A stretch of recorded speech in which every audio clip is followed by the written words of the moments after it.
Good evening, everyone, and welcome to the world of 6G.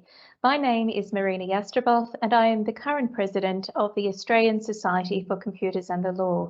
It is our absolute pleasure to be co-hosting this event with our friends here at the Australian Computer Society as part of their Masterclass series on smart cities. Let's begin by acknowledging the First Nations people from the various lands on which we meet.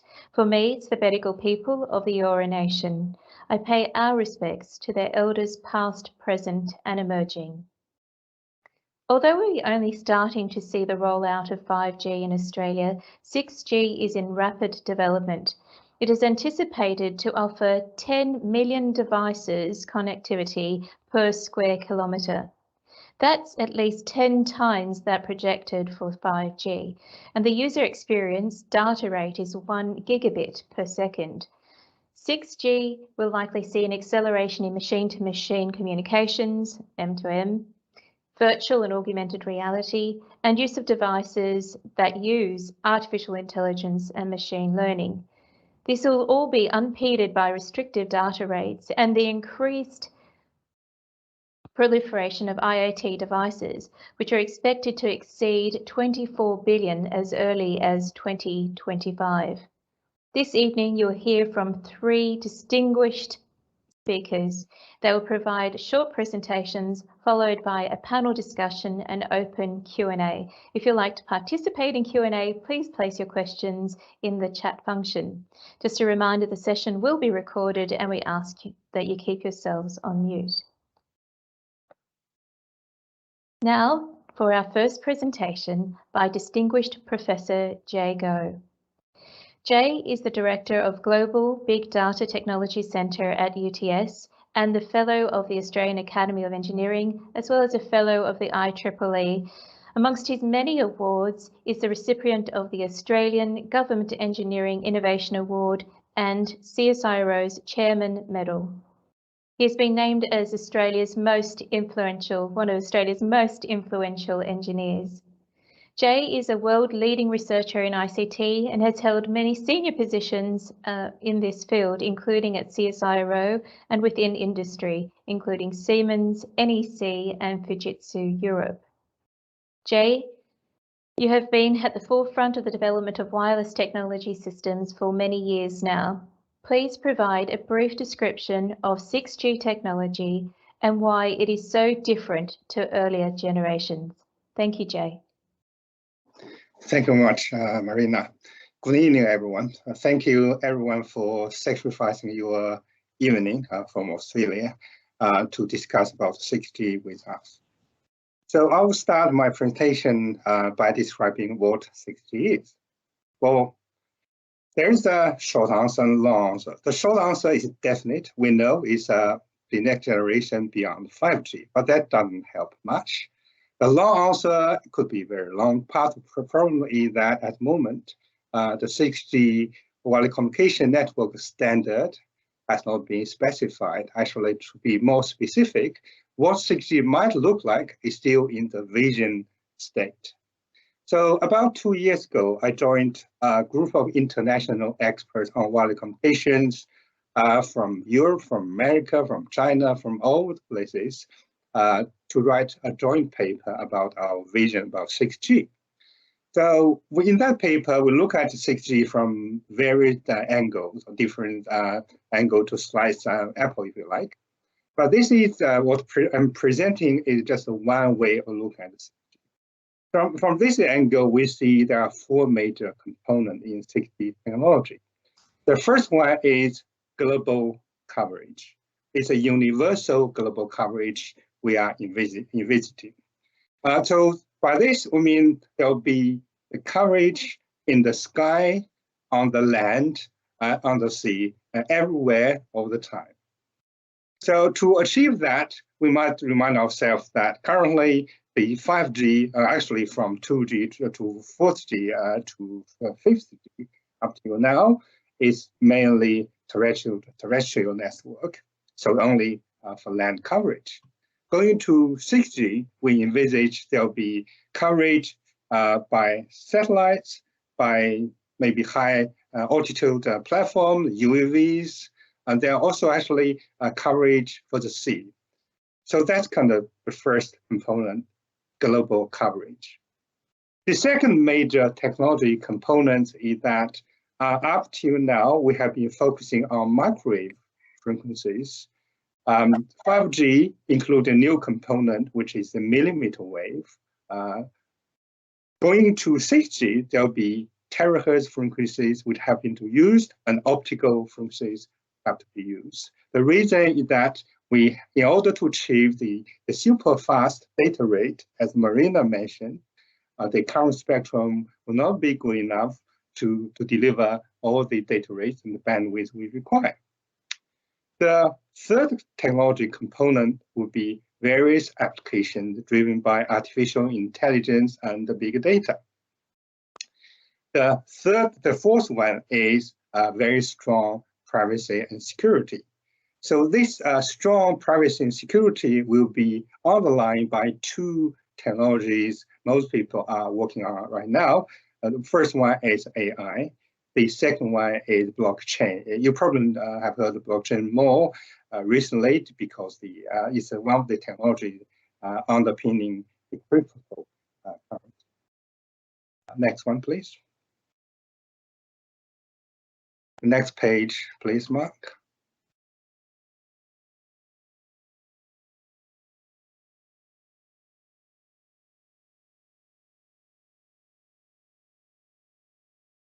Sorry. Yeah, that's good. Thank you. Yeah, sorry. So you might ask, so what's the difference between 5G and 6G? Again, there are different ways of looking at this comparison. So this is one way of looking the comparison between 5G and 6G, a bit different between the peak data rates, average data rates, user density, etc. So if you look at the picture carefully, there's blue-ish, polygon-ish shape. That's basically the performance of 5G we are talking about. The big green circle is the 6G vision we have right now. So basically, from data rate to capacity to mobility, everything will be improved. We see some red lines at the bottom. These are people are thinking to become stronger differentiator, if you like, to 5G. One is significantly increases security.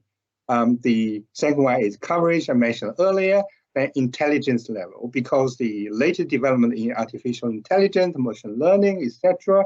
So intelligence level of the 6G network will be substantially increased. The radio access, network management, applications, etc., will be driven by pretty much AI engine or AI engines. Another very important thing to bear in mind is that 6G needs to increase the cost efficiency significantly. So we'll have mobile nodes everywhere in the sea, in the sky, on the land, in the sea. So those nodes will not be able to be afforded by the operators if the cost efficiency cannot be improved. So these are the general comparison people are looking at from the technical point of view. From the application point of view, especially my personal view is that a major differentiator must be a big digital leapfrog. What I mean is there'll be probably a lot better integration between the physical world and the digital world, or intertwine the digital world and the physical world. In certain circumstances, we might not be able to distinguish the digital world and the physical world. So why 6G can do that? Because 6G will deliver much higher data rates, which means the representation of the digital world, so the physical world in the digital world will become real time. So that's one thing. The other thing is we have been discussing the digital twins for everything from people, object, and environment. We envisage, again, there'll be a strong representation that lead to basically interconnection of the two. So these are probably the major differentiators of between 5G and 6G. Next one, please. Okay, so where will we have 6G? Again, there are no definite answer as yet, but European Union has been leading the development of the mobile communication standard from 2G, 5G. So this is one of their visions or one of their perspectives, which I collected recently. This is about development, not the rollout. You can see that at the second half, the discussions, the technology development on 6G really started 2 years ago. Actually, by the way, that was when we started writing that vision paper. So we, actually, many of us, particularly the author of this vision paper, regard these technology development will probably complete around 2024. So we have another 3-ish years to develop further major technologies. Then the standardization activity will start. That's finished around 2028. Then the rollout probably will start around 2029 and 2030. So we do have a few years opportunity to take advantage of the new technology, to embrace the technology. Well, for Australia in particular, be prepared to become a leader in at least some of the areas in 6G technology. Thank you. So that concludes my short introduction about 6G. Thank you. Wonderful, thank you, Jay. Of the countries and companies involved in this space, are there particular leaders that we should take inspiration from? And where do you see that Australia could really play its part? Okay, thank you, Marina. Again, because we do not have a definite standard yet, it's hard to say which technology will be part of 6G. However, looking across the horizon, we do see some exciting technologies. To start with, Elon Musk's Starlink is promising great internet coverage for everyone in the world eventually. Right?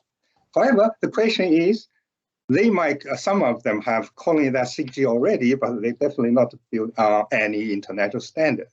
So will that be integrated into the 6G standard? Are they actually interested in integrating with terrestrial network?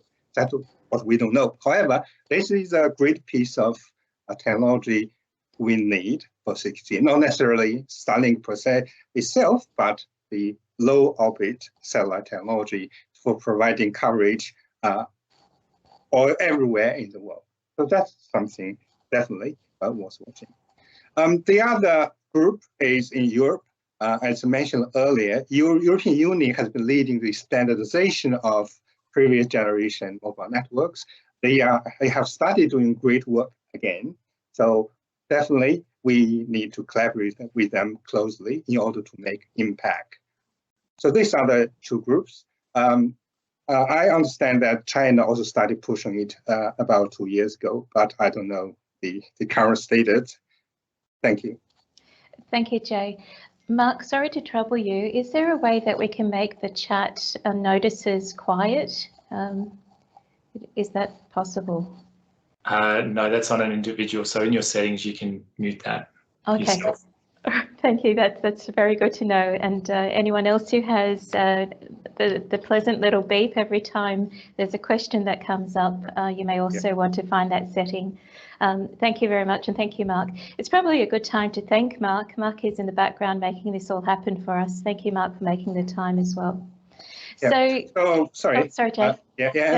So the end of your question, Australia.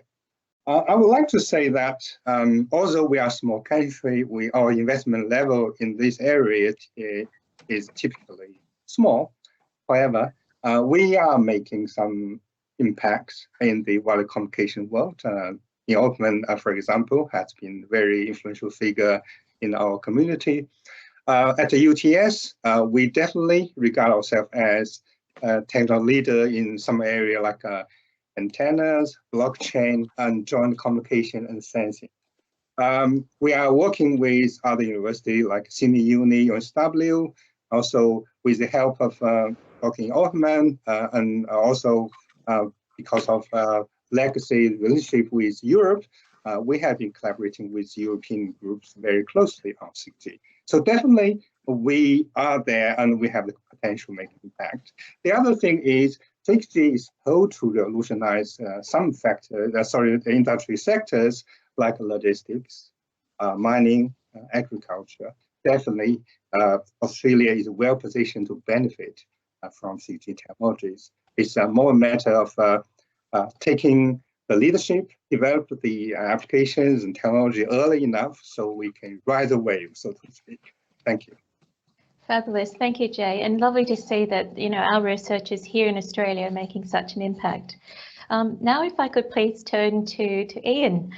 Ian, just as a brief introduction, not that I'm sure it's not needed, but Dr. Ian Opperman joins us today in his capacity as, and I'm assuming as the President of the Australian Computer Society. Ian has over 20 years experience in the ICT sector and has held senior management roles in Europe and Australia for companies which have impacted hundreds of millions of people globally, including global issue roles at Nokia and as flagship director at CSIRO and the New South Wales and currently as New South Wales Chief Data Scientist. Ian has an MBA from the University of London and a Doctor of Philosophy in mobile telecommunications from Sydney University. He is a thought leader in the digital economy space and, like Jay, is passionate about big data. Ian, Jay has thrown you the challenge of weaving in technology, its uses, as well as where standards might take us and our legacy relationship with the Europeans. If you could take us down that path, that would be wonderful. We look forward to your presentation. Thank you, Ian. Thanks, Marina. So I'm going to shift gears just a little bit and talk about some of the consequences of 6G and then some of the technologies, and then put a different perspective on things. Jay talked about a thought leadership paper in particular, which gives a vision of 6G. And those of us who've been involved in the Gs as they have evolved, and we get run approximately every 10 years, we'll know that there are always different versions of what that future might look like. And the one I'm going to rely upon tonight is actually one which is coming out of Finland and is predominantly being proposed by Nokia Ericsson as a consortium. But irrespective of that, there are aspects of future digital technology which we really need to think about from the perspective of data sharing, privacy and consent. And that's really what I'm going to focus on. I'd also like to thank Marina for suggesting this event tonight as a collaborative activity between the Australian Computer Society and the Australian Society for Computers and the Law, because we're really looking to understand the impact of technology on society and look at that intersection of technology, legal issues and societal impact. Next slide, please. So let me begin by talking about a world of 2030. Now, Jay just presented the timeframes that we're looking at 6G coming about. And roughly speaking, we're getting a G every 10 years. It's a bit like Moore's law these days. Every 10 years, we get another G. So we have now 5G rolled out in many parts of the world. And by 2030, the idea is that the next big generation of technology will be rolled out. What actually happens in practice is that there are releases and releases and releases and releases. So we get evolutions of 5G, and then we get into the realm of truly beyond 5G with some of those breakthrough technologies and the sort of numbers that Jay was talking about in terms of densities and data rates and latency and coverage. But the world of 2030 is an interesting place to put a pin in and think about what world is it that we expect to be in by 2030. Now, the UN very helpfully has done some great work around something called the Sustainable Development Goals, talking about how we would like the world to look by 2030. So they're really outcomes which describe the world. Australia has signed up to the UN Sustainable Development Goals. In fact, many countries around the world have. But they're the sort of things that really are principles-based, very, very public and hopefully human understandable, but ultimately are underpinned by hard measures and ways of actually describing those outcomes. No poverty, zero hunger, good health and well-being. One that I'm particularly interested in is sustainable cities and communities. And for those of you that have joined the earlier parts of these Masterclass series will know that New South Wales has been working towards a Smart City, Smart Places Summit, originally planned for June, now will be pushed out a little bit, but we've been working through these series of big issues, these big topics, in order to ensure that by the time we get to having the conversation around smart places, we really are talking about issues of substance. These 16 goals, the 17th one is partnerships, but the 16 outcomes that are described in the UN Sustainable Development Goals really talk about a world where things are different to today. We are moving towards gender equality. We're moving towards no poverty, zero hunger. And clearly these are issues that we absolutely struggle with today. And being able to describe them as real world outcomes which are measurable and ultimately underpinned by an understanding of the journey of a child, a family, a household, a community, a business, a city, means that we can think about the things that we can do to not only understand the points of friction to drive that outcome, but also those different domains where things move us towards or away from the outcomes we're looking to achieve. I put these frameworks out there because, again, when we're thinking about the impact of technology on society, we need to have a frame of reference for thinking about what that society might look like as we move towards the time frame for actually delivering on these technologies. Next slide, please. Now, Marina mentioned standards, and standards, I have to tell you, was one of my great passions, and I'll come to that in a moment. But the really important point to think about is that if this trend continues of these technological advancements, this increasing reliance on technology to deliver on a better future, we also need to be aware of the fact, of course, that 2030 is not the end of the line. It's just the decade before 2040, which is the decade before 2050, which is the half century before 2100. And the UN has also done some really great work looking at what we expect the population to be like. So today's population, approximately 7.6, 7.7 billion people. By 2030, we expect 8.5 billion people, which is an extra billion people on the planet. No more land, no more water, no more natural resources. We have what we have, but an extra billion people living in a changed environment, a changed climate, and that changed climate implicates or has implications of where we can grow food, where we can source calories from. But we also know that we'll be increasingly urbanized, and each and every one of us will expect a better quality of life than we have today. By 2050, 9.7 billion people, so that's an extra 2 billion people, same set of rules, same set of conditions, urbanized, changed environment, but a finite system. No more land, no more water, no more natural resources. We have what we have. And if a child was born today, by 2030, they would be 9 years old. By 2050, they would be a young adult at 29. And that child is really likely to live to be beyond 100 years, actually, if born in a Western environment, really likely to live into the 22nd century with a population estimated to be approximately 11 billion people. So as we think about the march of technology and the way we want the future world to be, understanding those unavoidable trends of an increasing, aging, urbanizing population, a changing natural environment, a changing engagement with where we grow food and where we draw calories, there is a challenge of sustainable intensification, adding more people to the planet with a finite set of resources in a changing environment with growing expectations. There is a requirement, an absolute requirement, that if our quality of life is to remain, then we need to not only address those challenges of sustainable intensification, we will need to apply digital, technological, automated services with increasing intelligence in order to meet that challenge. We'll also have a productivity challenge. If our populations are aging and each and every one of us is living longer every year, so statistically, if you get through today, you get an extra 8 hours on your life. And that's a really significant implication if you think about an aging population, which is still retiring at approximately the same age. It means we actually have a productivity challenge as more and more people enter the post-work or the retirement phase, and the relative number of people supporting them start to decrease. From today, for example, approximately 7 people working for every 1 person retired. By 2050, that number may be as low as 4 people working for every person retired.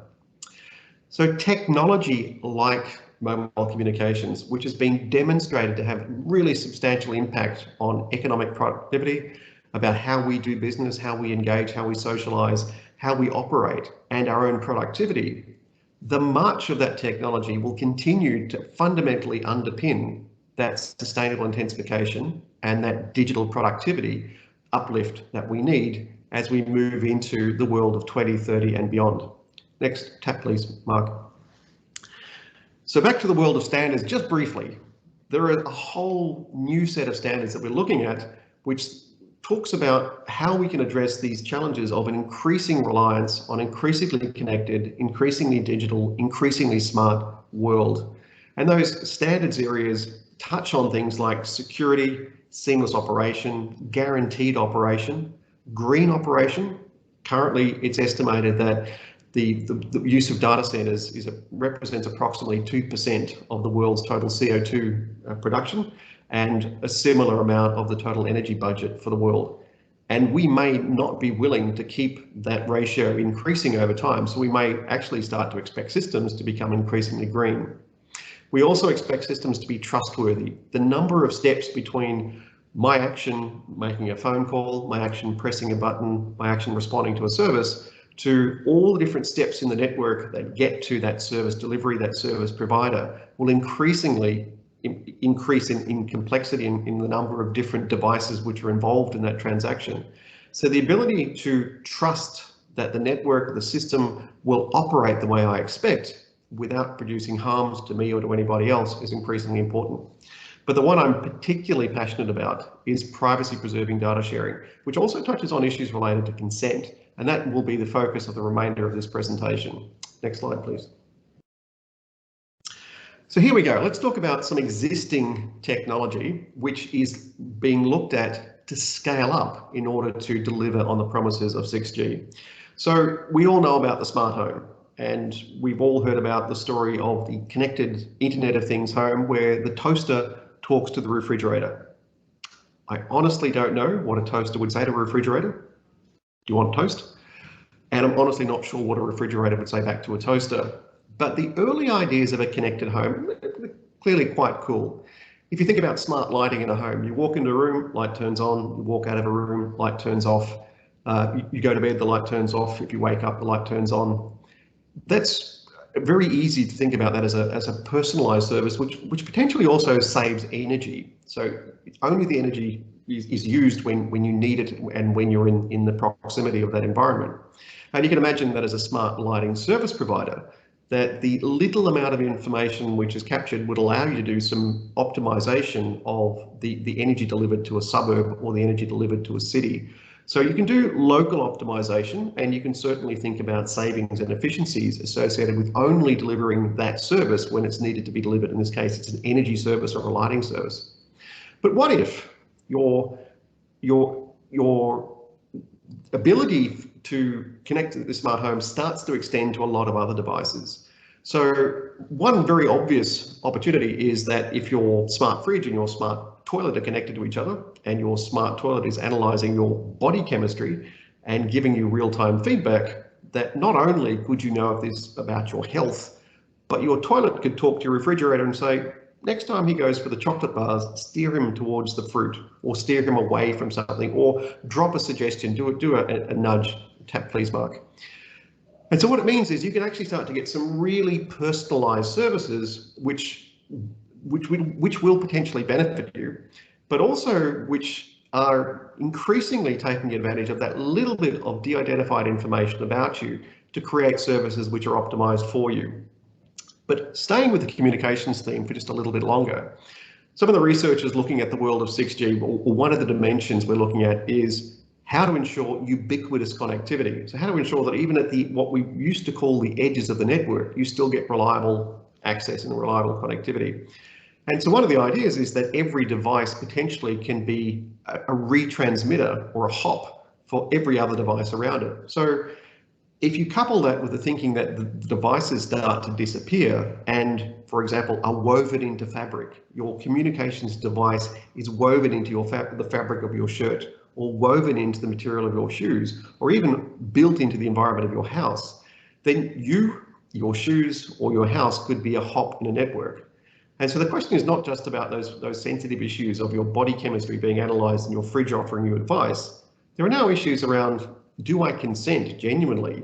And am I okay with being a hop in a network? And am I okay with my shirt being a hop in a network? Now, the benefits are really substantial if you think about the technological goals of giving anyone access to incredibly high data rates or a variety of different data rates and that density of devices being connected. But the implications also start to talk about understanding or delivering services to you based on not just where you happen to be, but also related to your context, and that context could be really quite personal. It could be as services delivered up to you based on where you're standing, where you're looking. In fact, even if you're looking in an uninterested way, services could start to be delivered to you based on a whole range of rich contextual environments, perfectly reasonably, which benefit you, but also benefit that smart energy provider, that smart lighting provider. And in fact, one of the conversations that the toaster and the fridge could have with each other is, don't turn on right now, let's delay turning on by 5 minutes in order to match the available energy to the city or the suburb against the demand we're going to put on that energy, so we can start to think about smart grids and smart energy differently. All of these technologies exist right now, including the chemical analysis of your bodily fluids by your toilet, and including the ability to connect your fridge to different parts of your household. It all exists right now. But as we start to imagine how a network of the future will look, we're starting to draw more heavily on these different technological components. Next slide, please. So it raises questions about what we mean by personal information, what we mean by consent, what we mean by and it also creates new dimensions for cybersecurity concerns. Take another example. Once upon a time, we used to be able to do something called international travel.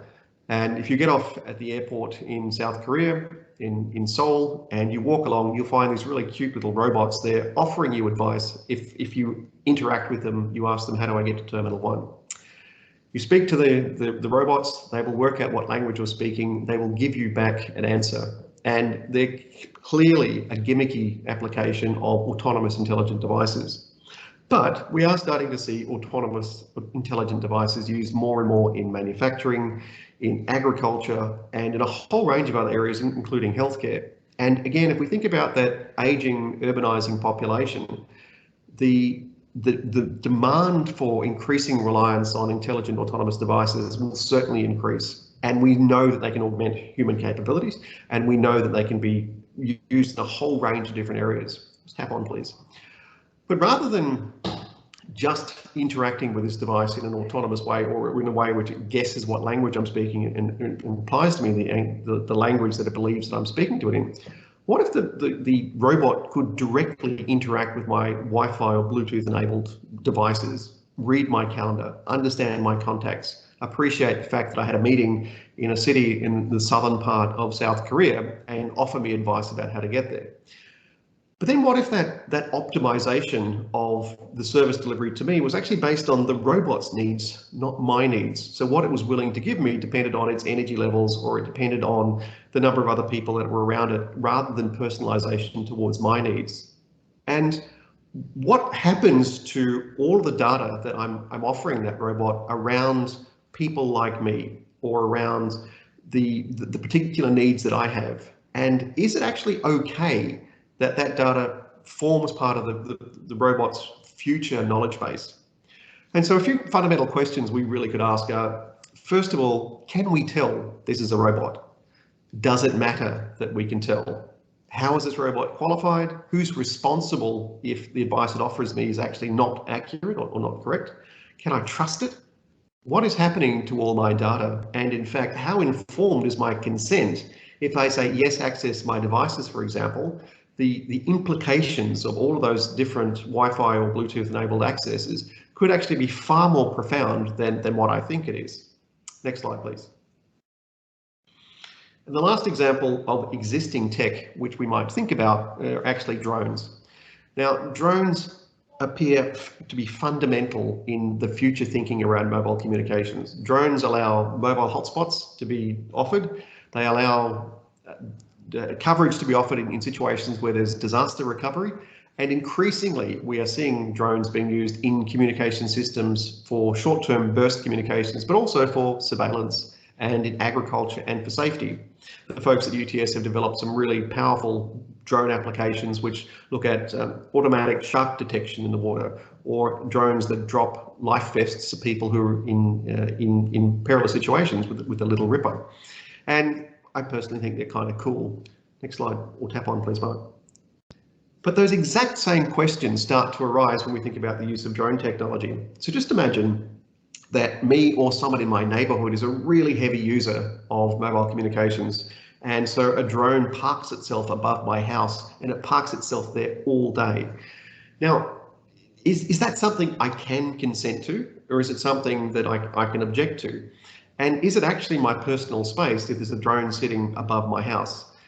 And if that drone is collecting information about my communications needs, it's not only following information or gathering information about what I'm doing, but it might also be doing a whole lot of other things as a way of offering, for example, environmental services, or for example, a way of understanding the situation or the contextual situation I'm in. So it could be measuring temperature, for example. And if the resolution of that temperature sensor is high enough, it could actually measure my temperature as opposed to the temperature of the environment that I'm in, depending on the resolution. And if I'm consenting to the drone being there because of a general consent to get access to telecommunications, am I actually consenting for my body temperature being measured? And do I think my body temperature is actually personal information? And again, those same questions is, can I tell the drone is there? Does it matter if I can tell? Who's responsible for that drone being there? Can I trust it? What's happening to my data, and how informed is my consent?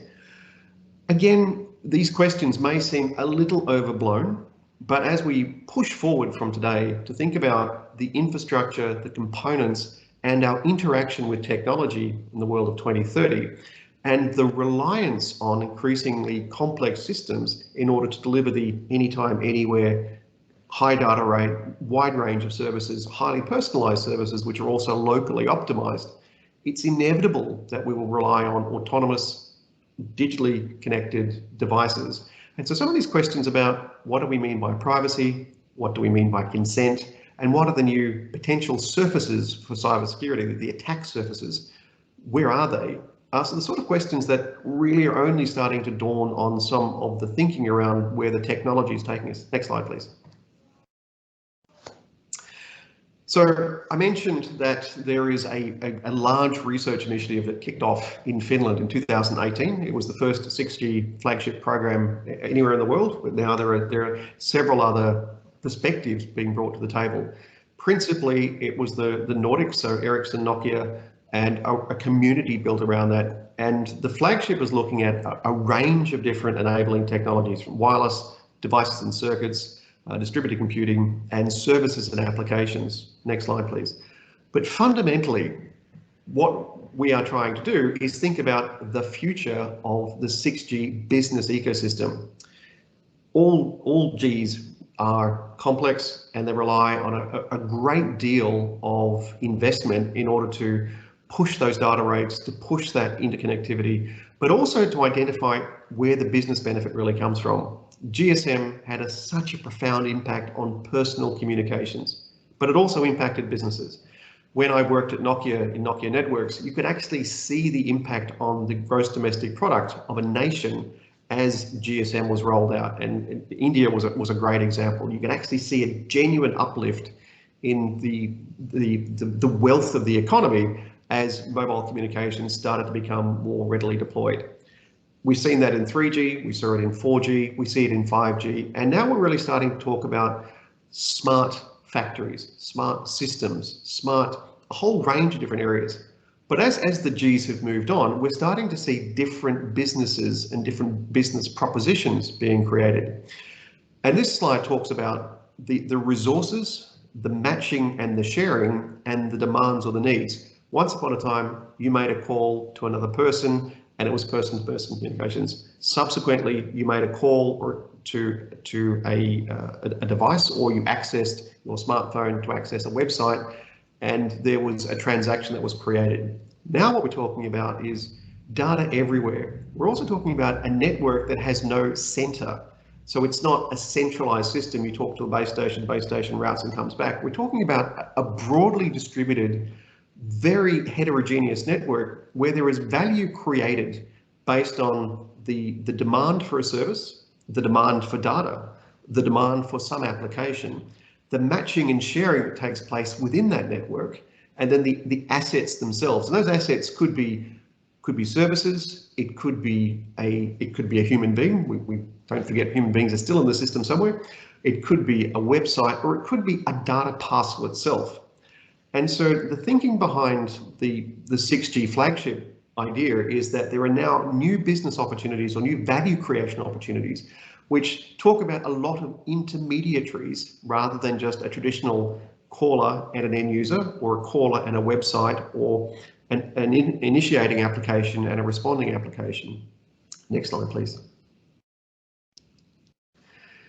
Now, back in 2018, there was an original white paper produced saying this is the vision for 6G. In 2019, there were 12 thematic white papers written, again, back when we could actually meet with each other personally, and some of those were updated in 2020. And these white papers try to address many of the different issues associated with bringing 6G alive, so really impacting society.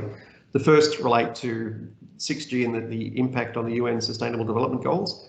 There are a whole lot of things around validation and trials for verticals, and then really into some of the technological areas, the networking, the spectrum issues, the materials issues, the business of 6G, security, intelligence, critical and mass machine-to-machine communications, localization and sensing. All of the papers are available through that link, the www.6gchannel.com, and I really commend these papers to you. But I'm going to end by just touching on a couple of the issues, which hopefully will set us up for the more profound conversation when our panel comes together. Next slide, please. The first of the white papers is the 6G drivers and the impact on the UN Sustainable Development Goals. So we talked at the very beginning about the UN Sustainable Development Goals being a view of 2030, big outcomes which talk about how we as nations have agreed we want the world to look by 2030. And the question is, what impact can mobile communications, can telecommunications have on those UN Sustainable Development Goals? And it's a really difficult thing to apportion impact from any one technology on a real world outcome. But there are some things which 6G will enable, which could really drive that.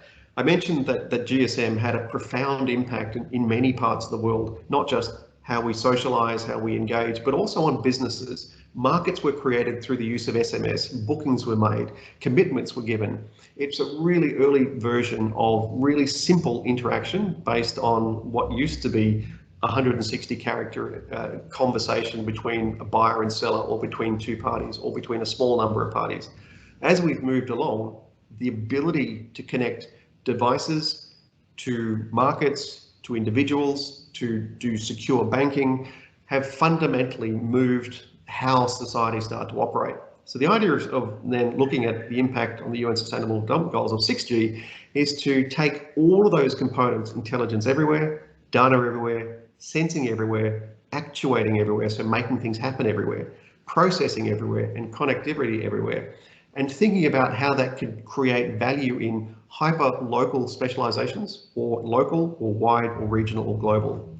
And again, I commend these white papers to you, but that ability to make something happen, to inform someone, or to influence through the use of technology is how we've been looking at the telecommunications capability itself, driving a real difference in the real world. Next slide, please.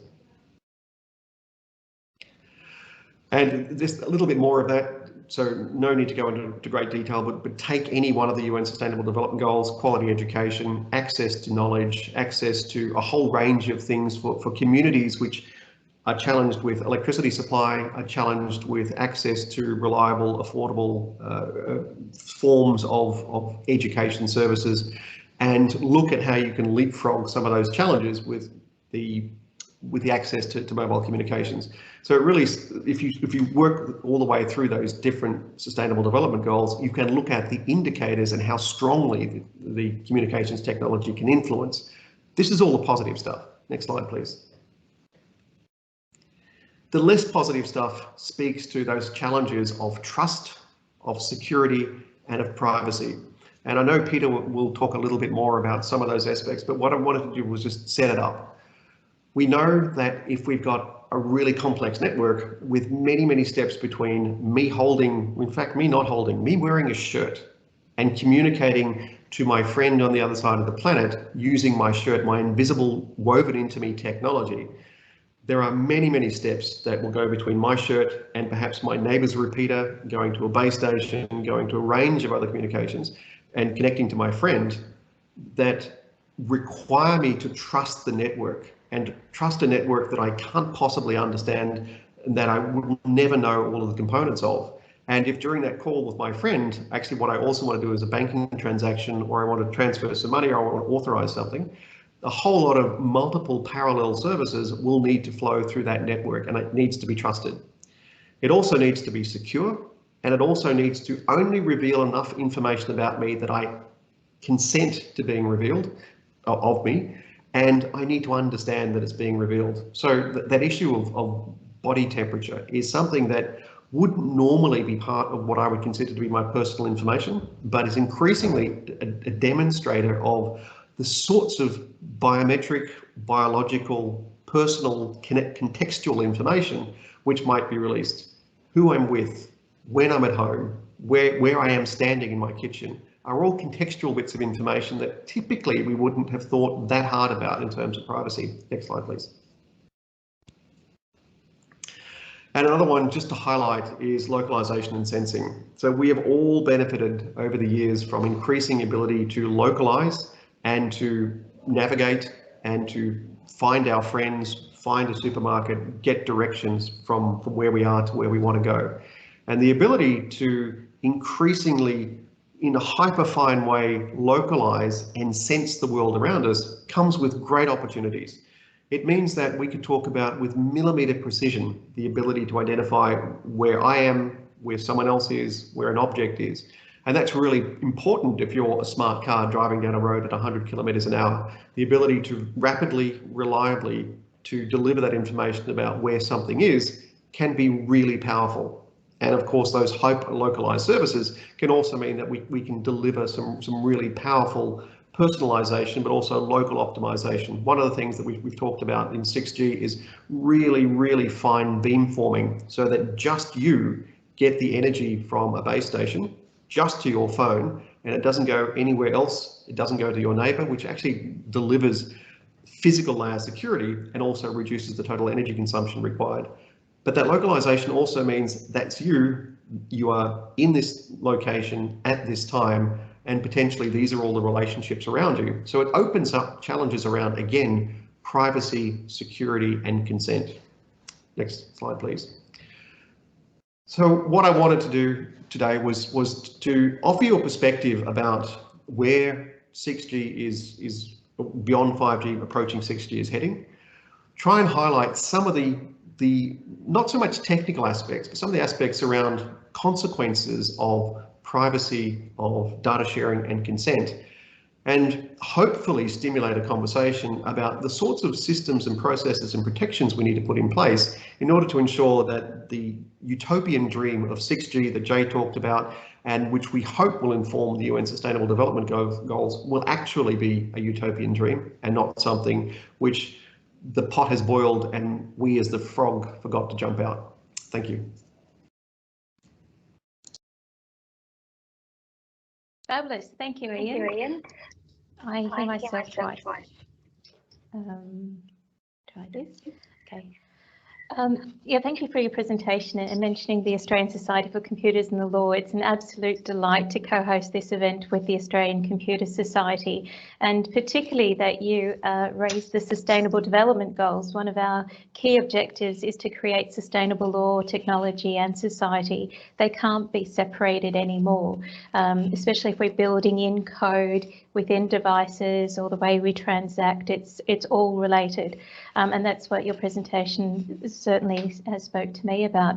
The Sustainable Development Goal 16 relates to human rights, ethics, the rule of law, and a bundle of other, transparency in our organisations and the like.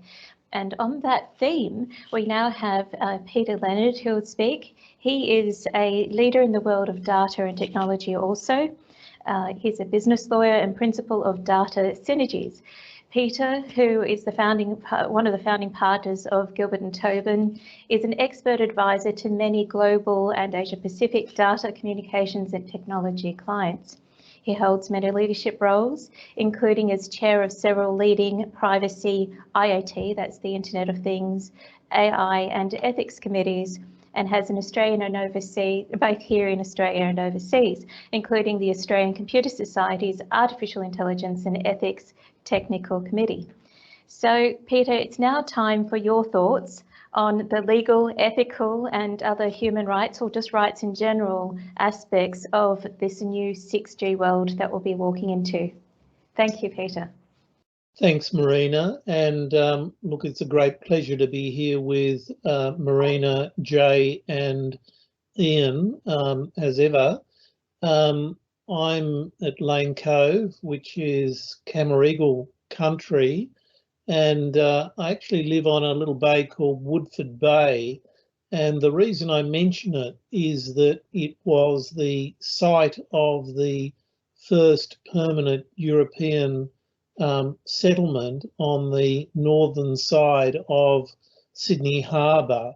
So it actually has quite an important history to it. And I mention it because there was a fort built here to stave off the Camaragal people who were justifiably defending their lands. And even 10 years after that fort was built, there was a report by the former Judge Advocate of the colony of New South Wales that the Camaragal people were, and I quote, exceedingly troublesome to the settlers in the Lane Cove area, and the settlers were, in his words, permanently alarmed. So I take great pride in the fact that the Camaragal people harassed those European settlements for a decade after that fort was first established and subsequently to that. So a proud history. Okay, looking to the future. So Mark, are you going to drive my slides for me? That would be great if you would, if we could have the next slide, please. Thank you. So I'm going to spend a little bit of time talking about privacy, but really my focus tonight is to move the discussion from the way that we currently think about privacy to think about data in this world of, as Ian put it, hyperlocal specialization, including sensing. And as many of you will recognize, there's a very thin line between utopia and dystopia when you talk about the level and complexity of data collection and use that this new world will enable, and the decrease in human intermediation of whether that data is being collected, by whom, or how it is being used. And much of our discussion about privacy today is a discussion in the context of us as individuals interacting with a product or a service, or in some other way having some degree of intermediation and control in relation to data about us. And the world that we're talking about is a world where the humans cease to be the intermediary in the data transactions which are occurring. So I think that's a very important shift that means that many of the kinds of discussions that we are having today around the foundations of data privacy law really need to step up a notch and look at a world where the machines are talking to each other and potentially drawing implications, making inferences about humans that may be used to effect outcomes on those humans, regardless of who the humans are. So that is the world that we're moving into, and it's a very different world to the world that we are analysing when we talk about personal information and data privacy laws today. Next slide, please, Mark. So the privacy legislation in Australia and in many other countries is based upon a concept of transparency as to collection, uses and disclosures of personal information about individuals. And broadly, there's a debate around the circumstances in which consent should be required, the degree of transparency that should be required of entities in relation to collection and uses of data, and the levels of controls and safeguards that entities that collect data put around the way in which that data is used and potentially accessed. But that is still, in essence, a debate that is based upon a concept of individuals having some knowledge or power, degree of influence, ability to understand how personal information about them is being collected, and through that, some degree of agency over that activity. That's not a world that is the world of 5G that we're moving into, and it's definitely not the world of 6G that we will be moving into within the next decade. Next slide, please, Mark. So today, when we talk about personal information, we at least have got to the level of sophistication to say, well, it's not only personal information if it's about an individual who is identified, but it is also in personal information if it is about an individual who is identifiable. So when, for example, cookies are dropped onto our browser, the relevant issue will become, does the entity which dropped that cookie onto my browser know who I am, in which case the collection of information using that cookie is a collection of information about an identifiable individual and therefore regulated as personal information. But today, if the cookie is dropped by an entity that has no way of working out who I am, effectively that collection of information is unregulated, because the cookie enables collection of information about the use of a browser, but the user of that browser is not reasonably identifiable. So privacy law today has a significant ambit of operation in relation to identifiable individuals, but no operation in respect of individuals who are not identifiable. Next slide, please. And the reason I stress this point is that as we move into a new data algorithm and automation-driven world, in many circumstances, I don't need to know who you are to know whether, and if so, why, to treat you differently.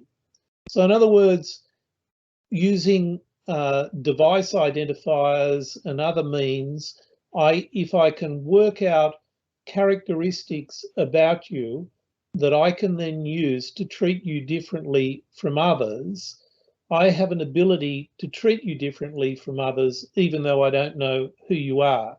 So I can individuate an effect, an outcome, a result, a way of treating you. Now, often that is benign. So, for example, I can use that information to provide single point of entry. So I don't require you to enter details a number of times in different places because I know it is the browser that I have identified before. I can pre-populate forms. I can target giving assistance to you. But often the individuation may be not so benign. It may be unfair discrimination, charging more to you because of some characteristic of you that makes me think that I can get more from you than I can from somebody else. I may be using it to take enforcement action against you in circumstances where you don't know. It may be targeted political advertising. So there are many circumstances in which individuation may not be benign and where an individualized output may be unfair or adverse to an individual and not understood by that individual. Next slide, please. So this is the new world of individuation, and as we move into machine-to-machine communication and pervasive collection of data, hyperlocalization of services, the data becomes ever richer and enables ever better personalization or individuation for either benign or non-benign purposes. And to actually be benign in this world is not necessarily easy. It's necessary to consider whether the collection of data is lawful, fair, proportionate, respectful of the individual interests of individuals. There's sufficient transparency around the way in which information is being collected and used. There's need to ensure that each entity that is collecting and handling the data is properly accountable, and you can't ensure that an entity is accountable unless good practice is embedded in reliable and verifiable processes and practices. And there is a need for organisations to be trustworthy, not merely to be trusted. Next slide, please. So we're already in this world to one extent, and that is that we already carry smartphones as the extensions of our bodies, and those smartphones, among many other things, collect rich geolocation data, which is used already for significant individuation, personalisation of offers, including by entities that might not know the identity of the user of that device.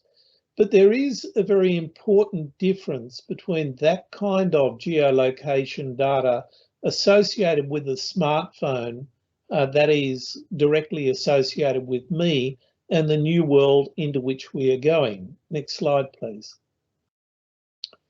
And that is that the new world into which we are going will collect a much broader range of metadata like geolocation data that is very richly empowering of entities dealing with an individual in determining how they might be dealt with. So it might be information about their social interactions, their usage levels, as well as their location, the provenance of data that is emanating from that mobile phone or other device. But in particular, in this new 5G, 6G world, we are enabling multi-party data ecosystems where data is flowing through many different entities in order to provide a single product or service to an individual. In many circumstances, already in relation to services that I'm advising on, there may be 5, 6, sometimes up to 8 or 10 different parties within a data ecosystem to enable the delivery of an IoT service, for example, into a home. So we're already dealing with the now familiar, the smartphones as the extension of our bodies and the geolocation and other app data collected on those smartphones. But we're moving into a new unfamiliar world where there's a multiplicity of devices and where many of the interactions are of devices that are distanced from the individual in relation to whom information may be collected. So in other words, when I walk, for example, into a home full of smart devices, I might not know that the smart devices are there. I certainly don't control those devices. I certainly haven't read the terms and conditions relating to those devices. And yet those devices may be engaged in quite pervasive surveillance and sensing of my activities within that environment. All of that is happening through those devices, happening autonomously without me as a human being an agent in determining whether those interactions are occurring, what information is collected and by whom. So I don't know who I'm dealing with. I don't know what devices are collecting what information about me. And it's not just when I'm on a public street. It may be in a private space, but a private space that I don't control and I don't determine which devices are collecting what, where, when, and whenever. So think, for example, when you go into an Airbnb, what do you know about the smart devices that are enabled in that Airbnb environment and what information they are collecting about you? And all of that, as I say, may be happening without your knowledge and intervention. So that's the world that we are moving into. And it is a world where many of the effects upon humans, upon society, upon the environment are not intermediated through individuals who know what the device is doing and what information is being collected. Now, inevitably, what that means is if we're going to have fair, respectful, accountable behaviour in this world, we need to move away from a concept of notice to humans, privacy notices, privacy statements, and consent by humans, to a world where we impose new accountabilities upon data collectors and data users. But of course, in that world, we have to know who should introduce new clarity around accountability and interactions to enable this world to be fair and respectful of the humans that are being surveyed within this world. Next slide, please. So interestingly, both Ian and I selected this slide from one of those white papers to which Ian referred. And the reason I selected it is that it demonstrates one way in which this new world can be brought under control, and that's through a concept of trust networking.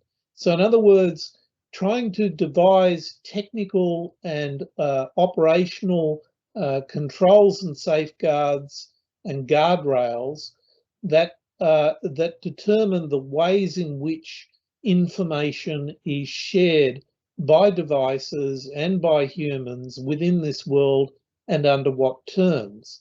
And of course, when you have a multiplicity of parties operating in dynamic, varied, multi-party data environments, the only way to bring order to that world is to try and introduce rules that operate across that diverse, heterogeneous world. And those rules might be through standards, such as Ian suggested, or they may be through federated contract models. But one way or another, the only way to do it is to introduce rules that operate across multiple parties.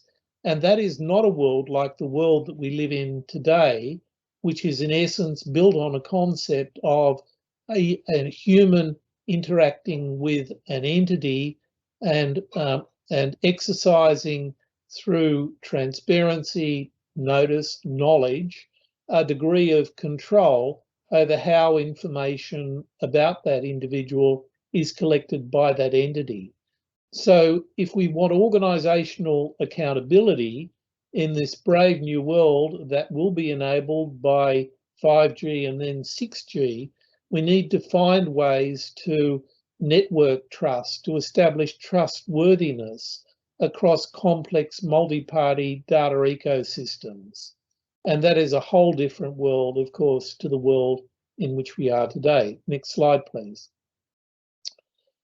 And that is, oh, that's the end, is it? Okay, I thought I put another slide in there. That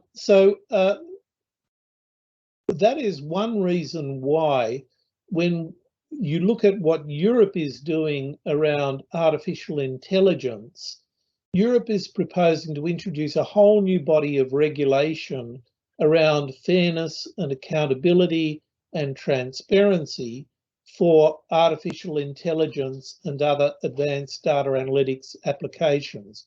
Why is Europe doing that, even though Europe today has what some call the gold standard in data privacy regulation in the GDPR? The reason is that Europe has recognised that this new world of individuation and complex multi-party data ecosystems requires a new way of thinking about organisational accountability, and that requires some fundamentally different rules in thinking about individuated effects and outcomes, and the appropriate controls that the law should require in order to ensure that entities behave themselves in this brave new world. So let me end on that point. It really is to say that the world, the paradigm of data privacy that we live in today simply won't work, is not readily capable of adaptation into this brave new world. And I think that we will end up like Europe, needing to go back to the basics of, in their case, they call it AI regulation.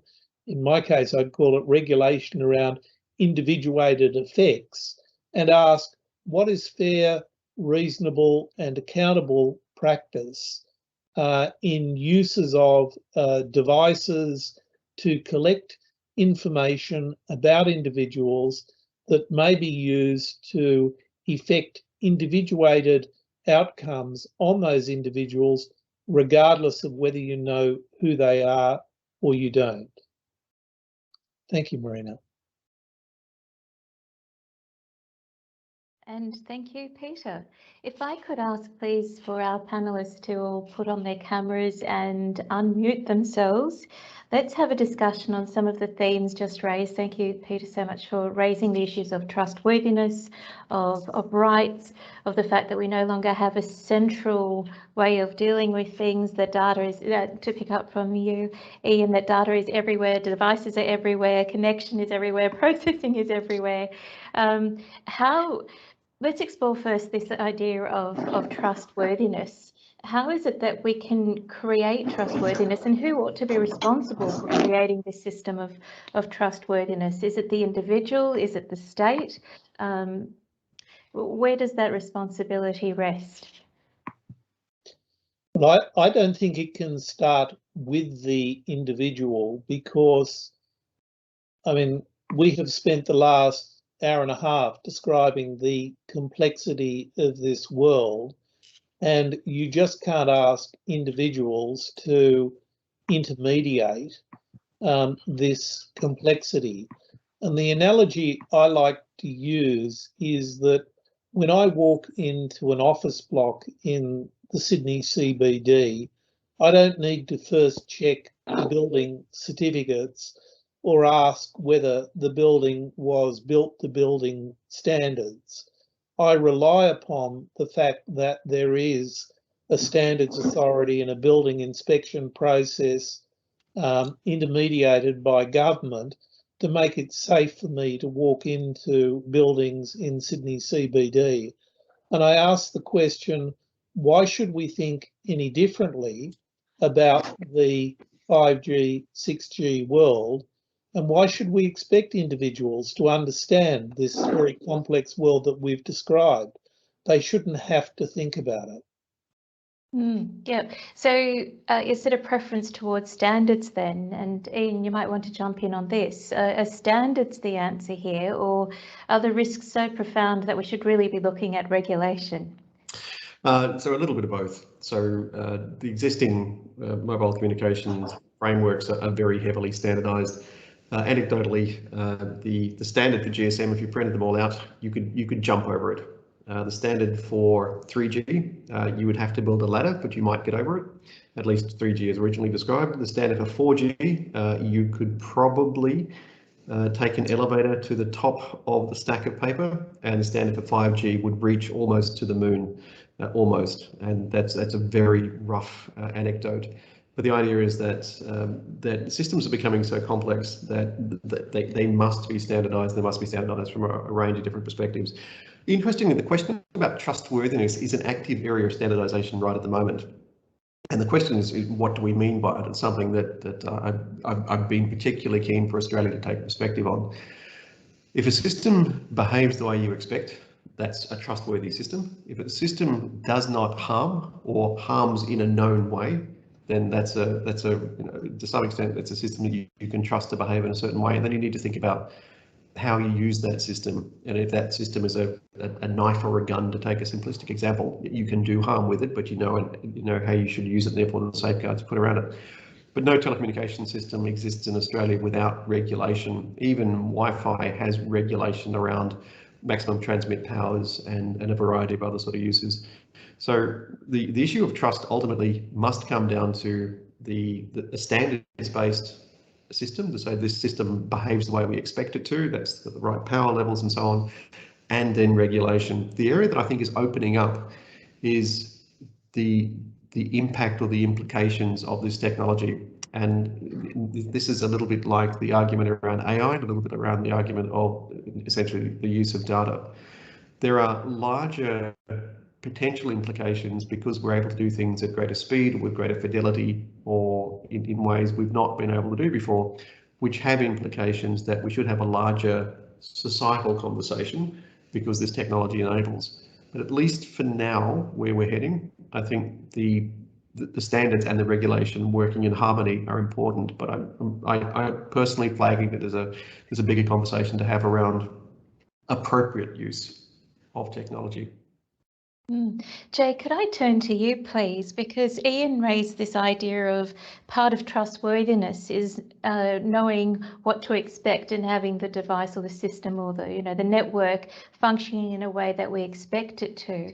Do you think there is an argument for sort of privacy by design or data protection by design being built into this ecosystem? Yes, that's a very interesting question. To start with, I think the first objective of the network to protect privacy is network security.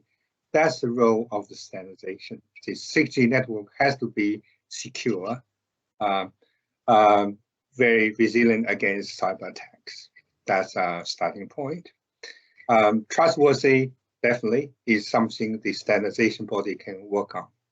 But privacy is I think it's a gray area. Certain area of privacy can be implemented in the standardization of the 6G networks. Part of it probably is the job of regulation. I don't expect the 6G standard can do all the things to protect all the privacy or to ensure 100% privacy. Probably nothing can do that. What I'm saying is privacy at stride in between the two worlds. One is the technology standardization, the other one is government regulation. I think we need both as the input. Thank you. Thank you, Jay. This is a little bit of a tricky question, but we've heard themes of fairness, what's reasonable, what's making things accountable, but who determines what's fair and reasonable in these circumstances? Is there a collective understanding of those concepts? Could we perhaps turn to how we're addressing exactly the same concepts under the AI system or the AI problems that we're facing. Where would you go, Ian, for an idea of what is fair and reasonable? So I have a long-standing joke in the family about the only reasonable person is the Supreme Court judge, and they decide what's reasonable. They tend to make obviously very balanced decisions, but they take a while to make the decisions. So if I could just come back to something's happening right now. New South Wales has recently released its draft customer charter for smart places.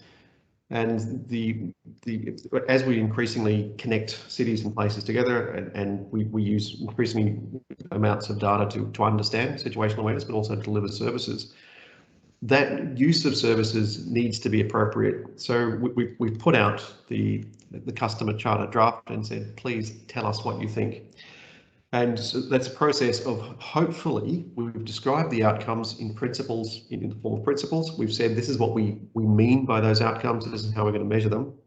But please have your say about whether this is appropriate. Similarly, with the AI strategy, we've described what we're trying to achieve in terms of outcomes. We've got indicators underneath them, we've got an ethics policy, we've got a how-to guide. But every year we run an AI summit. Every year now, for a grand total of 2 years, we've run the AI summit, another one coming this year, where we said, this is what we're doing, this is where we're going, give us that feedback. Ultimately, fair and reasonable, if not decided by a Supreme Court judge, and apologies to any Supreme Court judges on the call tonight, but principles-based outcomes that we can openly and actively debate about whether they are the right principles, whether they're the right outcomes, is exactly how we as human beings should be describing what we want to achieve in the real world. And with big P and small p politics, those are the sorts of outcomes and principles which we should run elections on the basis of, and political parties should change on the basis of. But underneath that, there should be consistent ways of measuring, there should be consistent ways of describing, there should be standard-based way of saying this is how we get to that point. But the way we describe reasonable is something that we should actively be debating as a society. Peter, would you say the problem is a definition one? Lawyers like the idea of a nice, neat set of definitions. Is that achievable here? And also another question for you, Peter. This consent model that we have now, is it just outdated? It's just not going to survive the 6G revolution?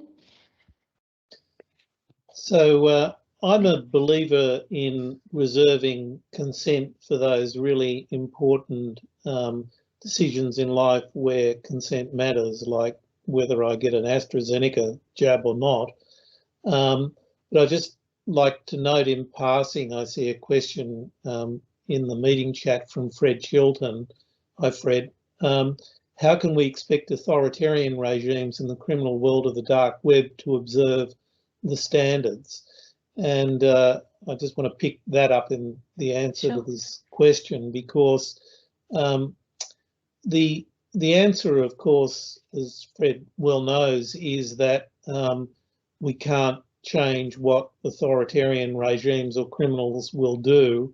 We can just make it illegal and try and exert international influence. But the key point, I think, is that we try and we illegalize those activities which are so clearly potentially harmful and impactful that they should not be allowed. And some would say, and the Europeans are currently proposing, that uses of facial recognition by AI should be so treated.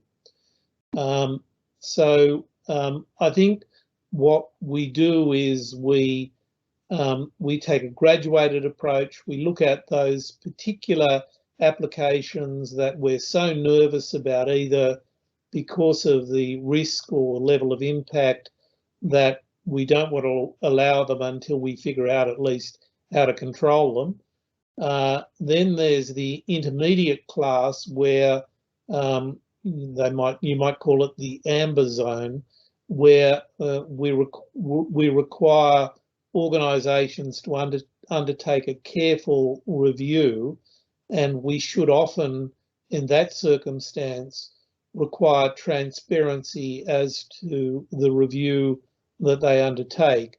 And there I use the analogy of environmental impact assessment.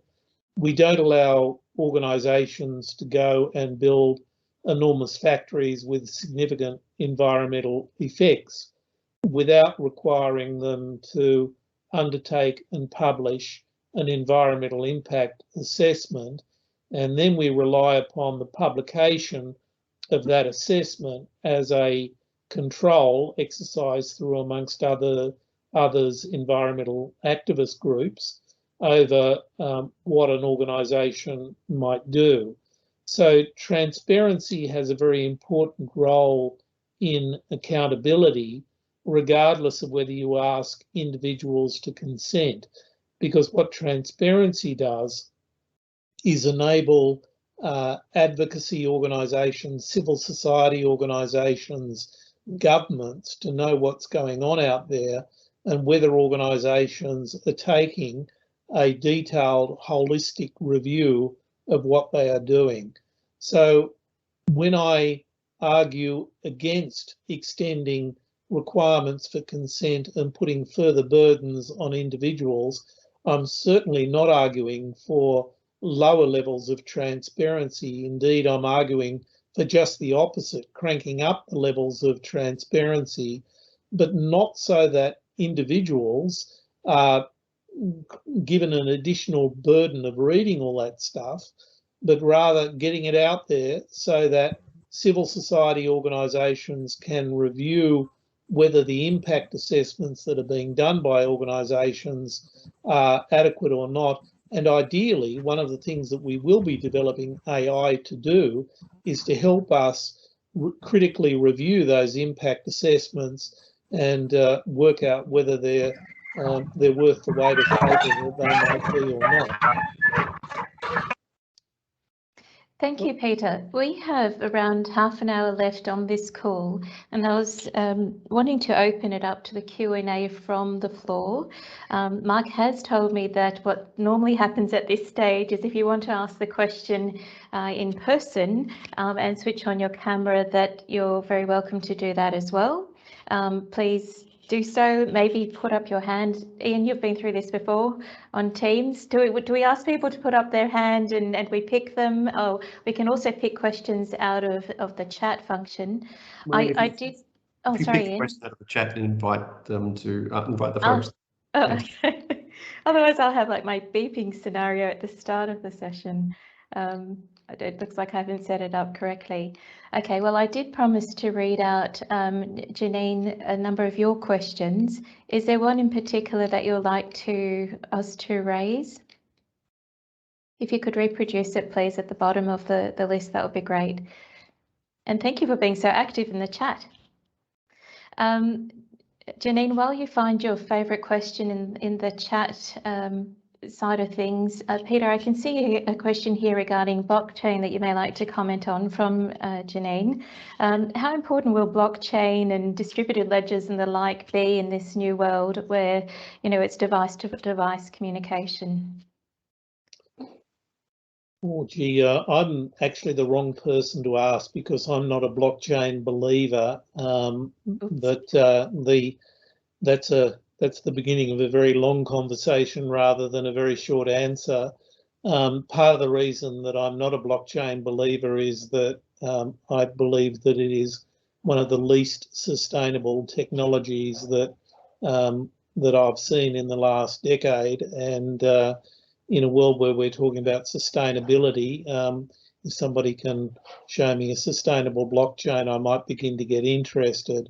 But one thing that blockchain might do is enable good provenance tracking of data moving through multi-party ecosystems, and that at least would then enable better tracking in public accountability frameworks of the handling by various parties of data within that ecosystem.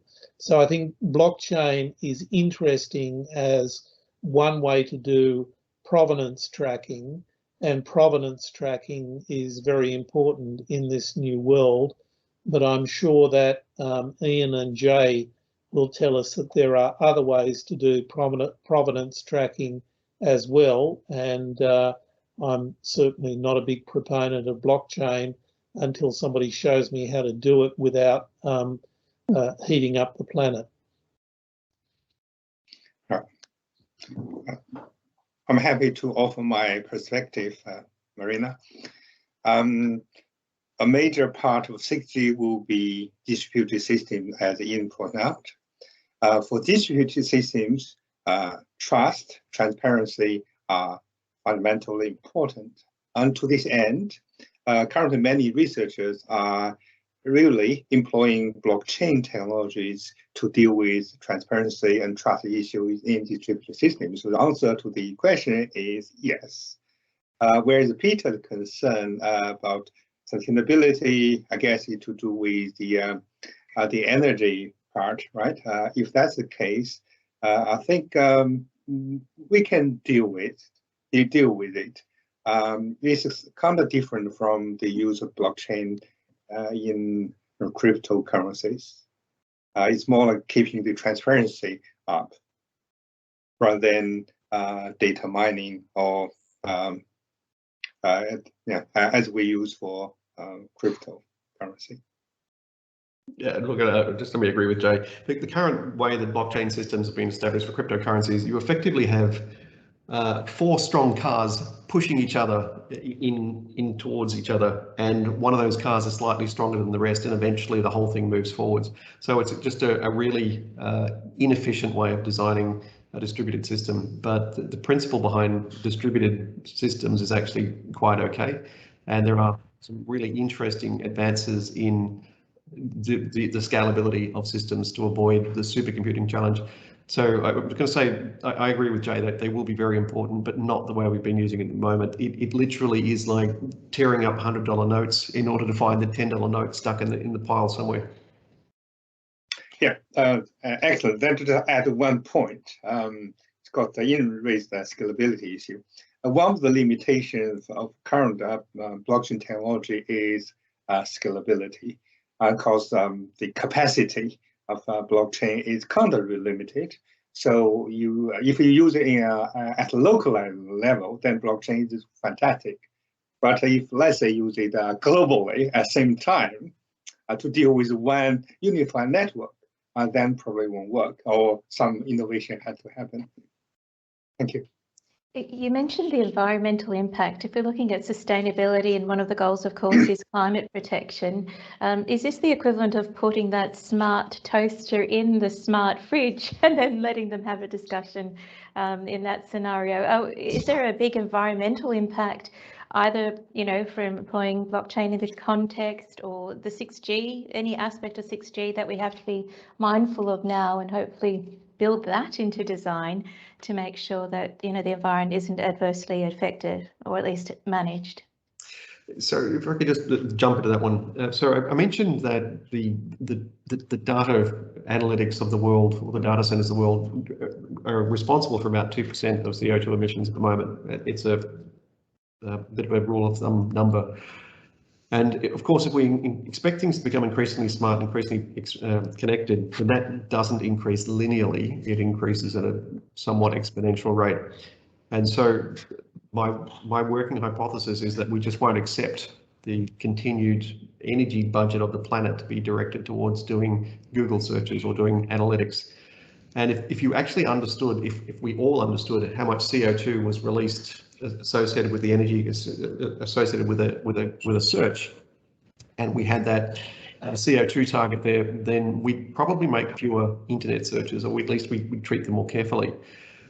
Part of the 6G program for that 6G Flagship is running is to look at zero energy devices, which means that they are consuming negligible energy until you wake them up, and then you wake them up through a backscatter. You fire a bit of radiation at them, they wake up, then they start to consume energy. But it means that all the downtime, that they're basically consuming nothing, which is how you might really genuinely weave communication systems into building materials, or into glass, or into clothing.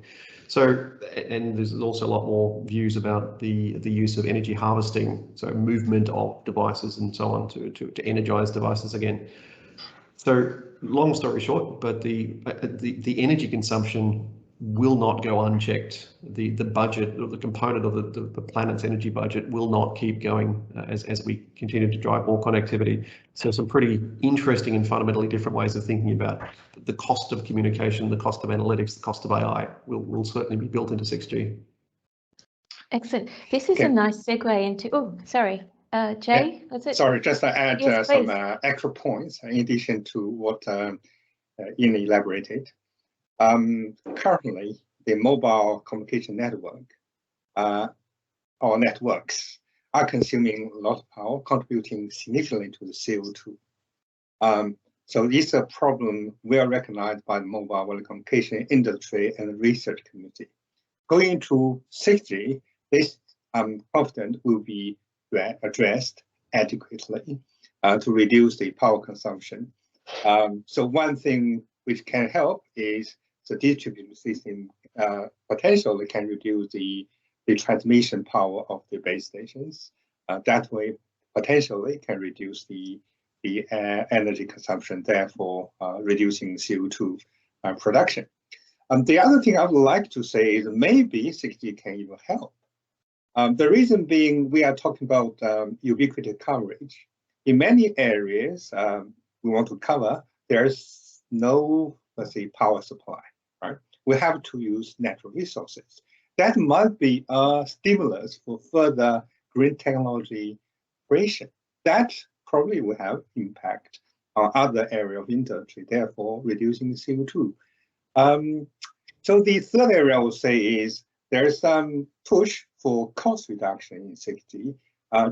As technology many cost reduction measures means we cannot just stick to the traditional thinking of everything go digital, just run powerful computer, everything be done. That's too expensive, too power hungry. So some of the analog technologies, new material, new devices may offer not only low cost, but also low energy consumption. Actually, this is one area that my team has been working on. Thank you. Can I just say, Marina, it is important in this discussion to remember that many of those edge sensing devices are actually sensing energy wasteful activities. So even though the device may be consuming energy, the device is saving energy by virtue of what it's sensing and saving.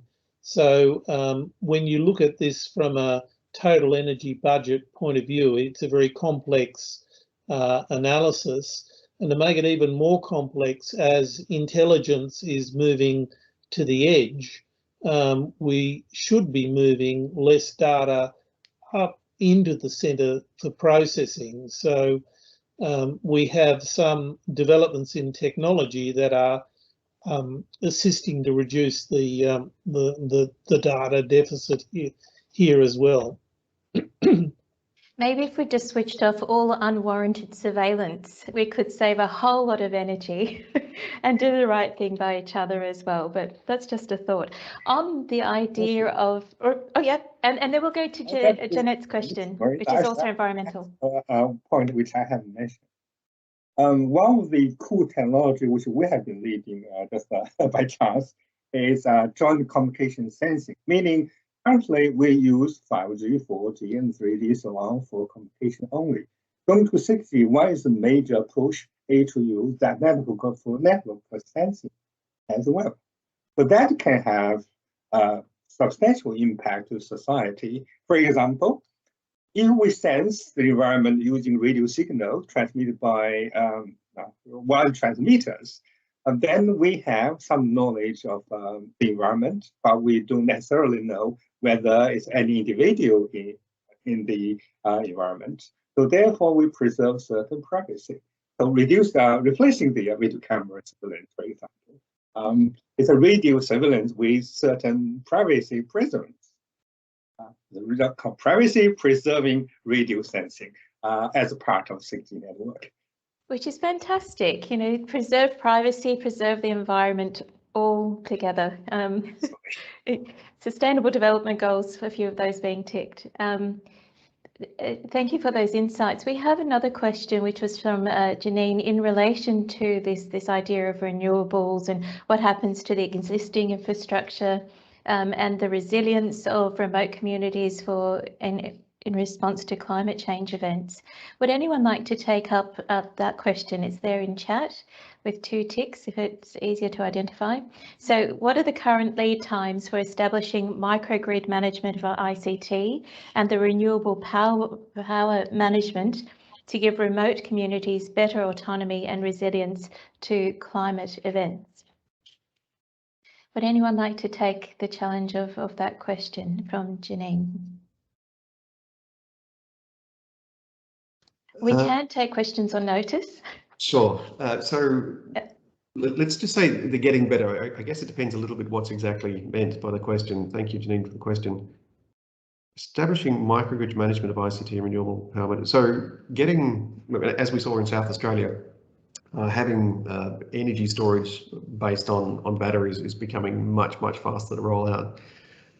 There are some really powerful microgrid systems being deployed using what's called appropriate tech in different parts of Africa, where in fact, an individual house can have their own little microgrid, which will service them, and those microgrids can connect to each other. I'll try and find the name of the solution that's being developed, but they are literally as easy as installing a light, and you've suddenly got access to power as a household. The management of that is an interesting point, because if the moment you start to connect systems together, then you have this scale and complexity challenge. And there's a limit to how far you can go before you need something which either is better, more deliberately planned, or needs a next level of surveillance or monitoring operations. But I'll try and find, when someone else answers the next question, I'll try and see if I can find that solution. So they're getting better, but there is still a very big difference between building a new power station and the distribution around that, even if it's a smart power network, and the ability for a grassroots bottom-up microgrid system, and also that being managed in a way which allows for local optimization.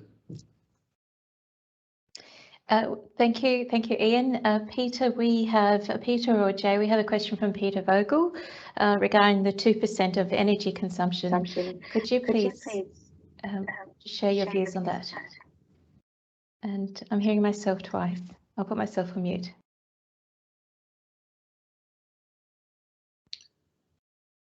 So I think it's probably one for Ian rather than me, since Ian quoted the number, or maybe Jay.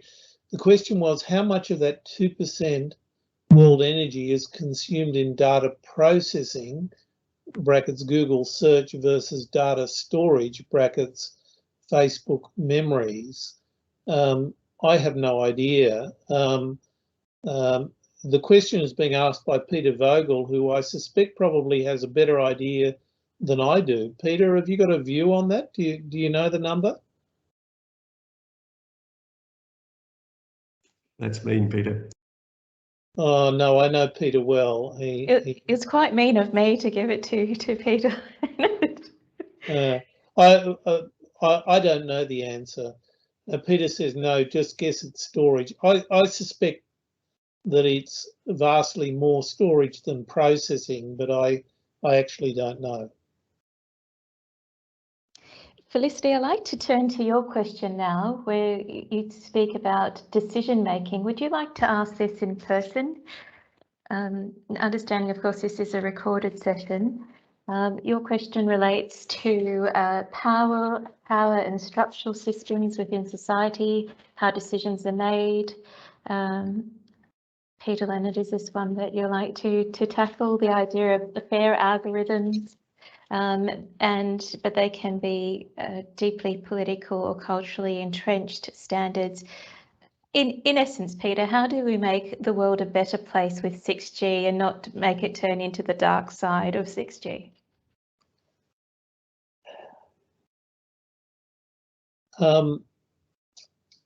I mean, the first thing we have to do is to make sure that organisations care. And so step one is to create the right incentives and sanctions so that the organisations that are the collectors and users of data in this new world are incented the right way. And we didn't get that right in relation to social networking. And we're now, after the event, trying to, as it were, clean up the mess.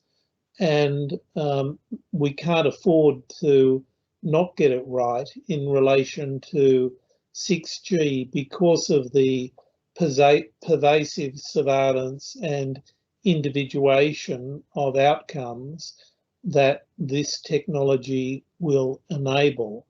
So I do think it is an imperative, and concepts of fairness and reasonableness are relative and culturally specific, and are readily capable of being used to benefit the majority, and with us leaving vulnerable minorities behind. And I just think we have to be conscious of those challenges and threats and call them out, and require that they are addressed in advance rather than moving fast and breaking things and then trying to clean up the mess, as I think we did with social networking.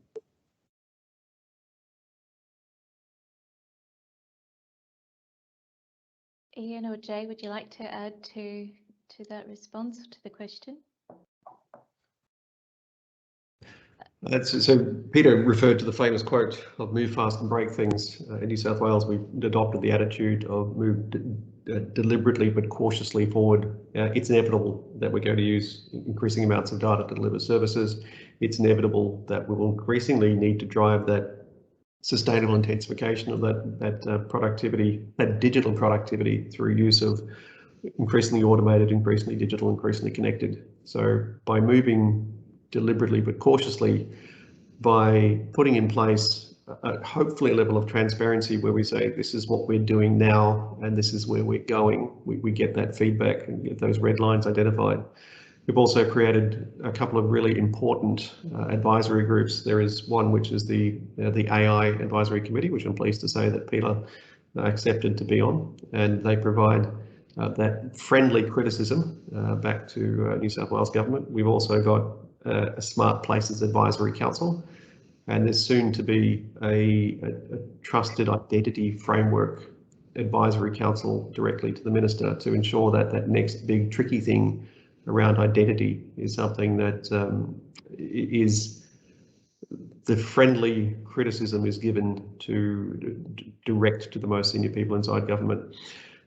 There are some really big actions taking place nationally with the Trusted Identity Framework coming from the Commonwealth, with the review of the privacy legislation from the Commonwealth, with the Data Availability and Transparency Bill coming from the Commonwealth. We must absolutely keep in front of us the outcomes we're looking to achieve, the principles with which those outcomes must be considered. And as I mentioned, in New South Wales, we not only put out the AI strategy, but we also put out an ethics policy that said these are the principles with which we will bring to life this strategy. And constantly referring to those and constantly getting that critical feedback, I think, is really important for government.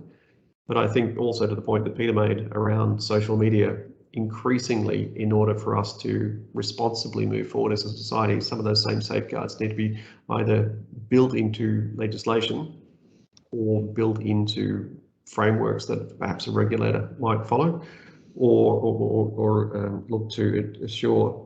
But building those frameworks are really important. If we are the frog in the pot, we need a thermometer, we need a ladder, and we need some instructions on how to get out of the pot.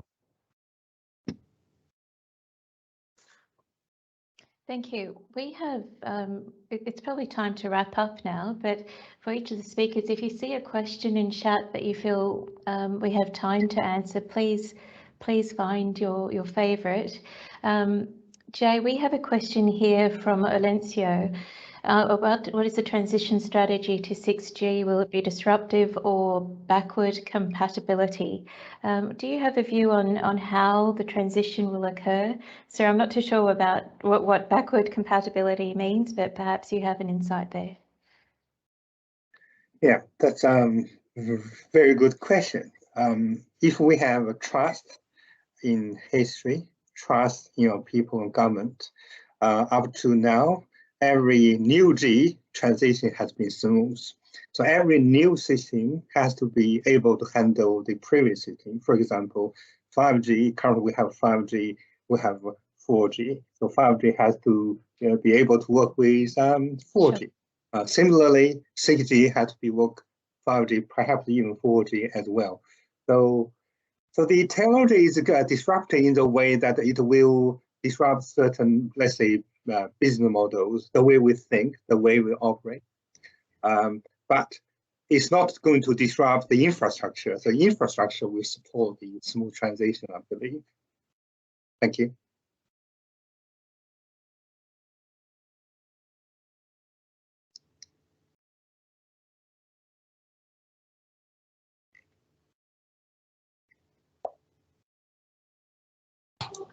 Marina, you're on mute.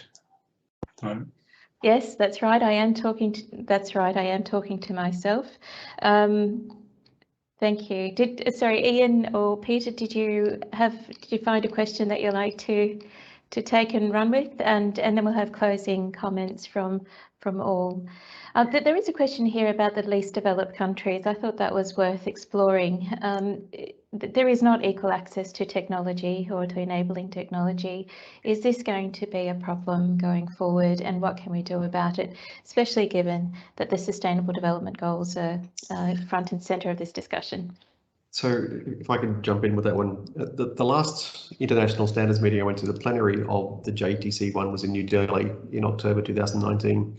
And we sat in a meeting room at the Indian National Standards Institute, and the air quality was just unbelievably poor. So it was before the really serious bushfires in New South Wales, or in Australia.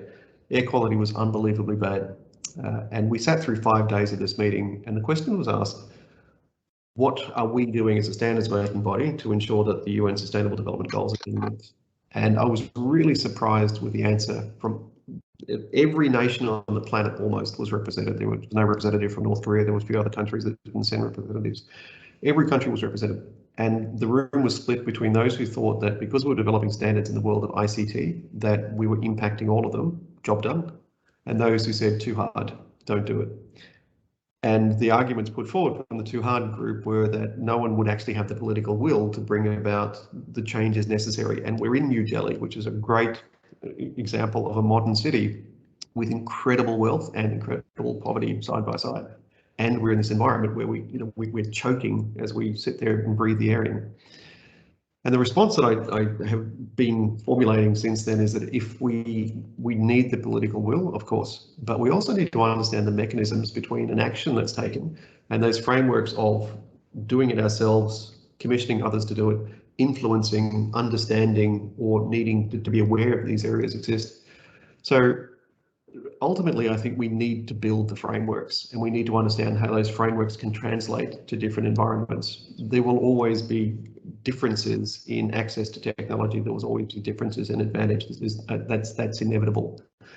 But the ability to say, if you want clean water in this community, these are the frameworks you need to put in place. These are the considerations, and this is the leadership aspect you need. I think it becomes a much more repeatable story. At the moment, well-intentioned people are anxious about delivering substantial outcomes without being genuinely able to articulate what they mean, and without genuinely understanding the set of frameworks and considerations, some of which are unique to a particular environment, such as security, such as theft of equipment, such as a whole range of other things. But without those frameworks, we've got very little chance. Mm-hmm. Thank you. Peter, if you haven't found a question, I have one for you. You are the former global chair of the International Bar Association's Technology Committee. Do you think that international cooperation is what we need here? And is it possible at all levels? Is it through associations that will start to affect change, or is it a grassroots movement? Does it have to be from all sides and from everywhere? just like the data everywhere, connected everywhere. Do we need to apply that to how we organise ourselves as humans? So I'm not a great believer in the speed of international bodies to set standards or otherwise find common ground, but that is not a reason not to try.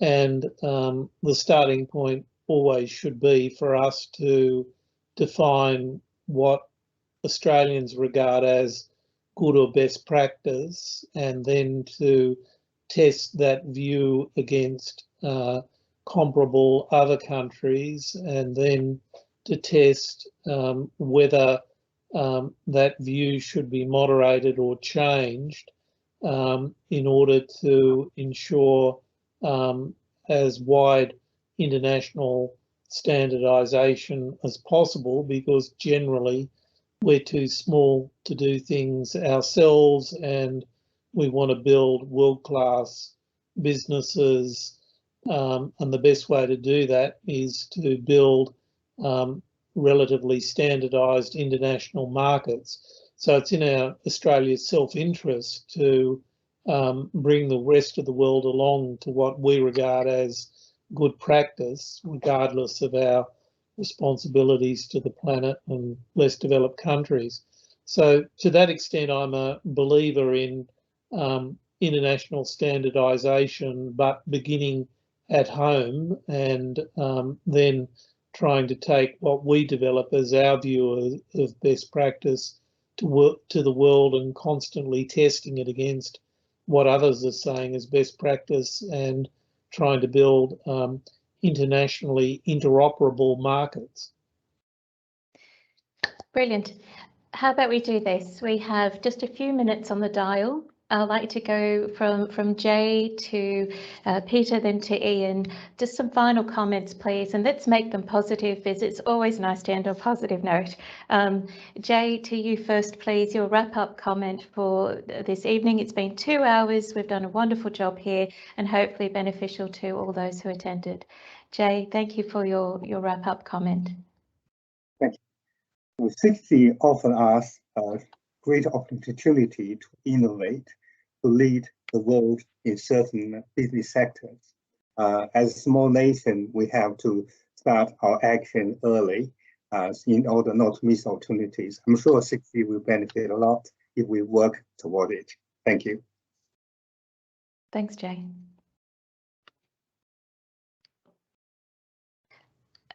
That's right, Peter, you're next.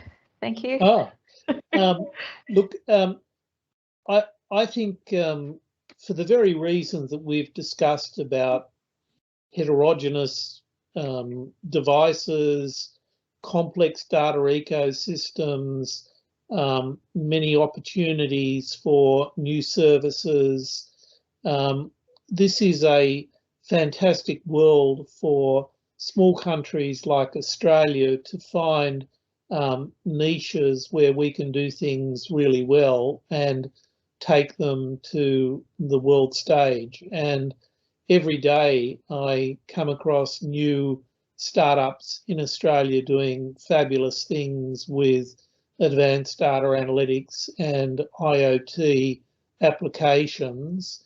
And I think that there are many positive aspects to this new world that we are already starting to see, and which 6G will open new vistas for us. So lots of challenges, but also huge optimism about what can be done. Thanks, Peter. Over to you, Ian. Ian, you're on mute. Still on mute. He's thinking. Oh, thank you. While Ian is thinking for the final comments and finding the mute button, I still haven't been able to switch off the beeping noise at my end, so it's been quite the challenge, I can tell you. But I can give a few announcements, and then Ian, you will certainly have the final word, because we're confident you'll find that unmute button. You will see in the chat function shortly from Mark a number of links to upcoming events. Please do participate in those. The final bonus round masterclass in this series of Smart Cities is the quantum computing event, which is scheduled on the 13th of July. Please do join us from 4 to 6. And also the Australian Computer Society has a masterclass YouTube channel where you can hear all the recordings from past sessions, so please do check those out. From the Australian Society for Computers and Law, please do subscribe. It is without charge, and you'll receive a whole lot of invitations to upcoming events, including our Rules as Code masterclass. This is translating essentially law, human-made law, into computer code, which of course will be very important in the 6G world. Ian, have you found the magical button yet? Would you like to give an interpretive dance on how, how wonderful 6G is going to be for the world, and the cautionary tale as well? I'm not too sure how you'll demonstrate that with your hands, but we do look forward to seeing and hearing your final comments at the start, perhaps, of the quantum computing session, which is on the 13th of July. So thank you, Ian. Wonderful presentation. Work on the interpretive dance.